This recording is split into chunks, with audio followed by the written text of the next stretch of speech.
Content আজ পর্যন্ত বহুত দেখেছেন, বহুত শুনেছেন, বহুত দেখতেছেন, ভবিষ্যতেও দেখবেন। কন্টেন্ট জগতে শুধু ভাইরাল হওয়াটাই মূল লক্ষ্য না। এখানে অনেক দিক নির্দেশনা থাকে, অনেক পথ থাকে, অনেক অনুপ্রেরণা থাকে, যা থেকে শিক্ষা নিয়ে আপনি আমি জীবনটাকে গড়তে পারি।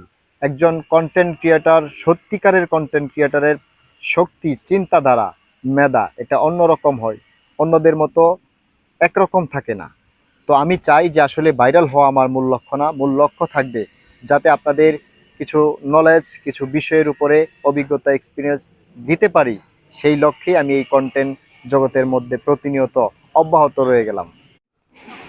কন্টেন্ট আজ পর্যন্ত বহুত দেখেছেন, বহুত শুনেছেন, বহুত দেখতেছেন, ভবিষ্যতেও দেখবেন।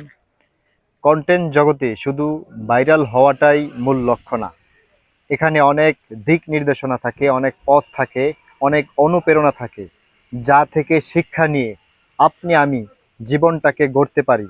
একজন কন্টেন্ট ক্রিয়েটর, সত্যিকারের কন্টেন্ট ক্রিয়েটরের শক্তি, চিন্তাধারা, মেধা এটা অন্যরকম হয়, অন্যদের মতো একরকম থাকে না। তো আমি চাই যে আসলে ভাইরাল হওয়া আমার মূল লক্ষ্য না, মূল লক্ষ্য থাকবে যাতে আপনাদের কিছু নলেজ, কিছু বিষয়ের উপরে অভিজ্ঞতা, এক্সপিরিয়েন্স দিতে পারি। সেই লক্ষ্যেই আমি এই কন্টেন্ট জগতের মধ্যে প্রতিনিয়ত অব্যাহত রয়ে গেলাম।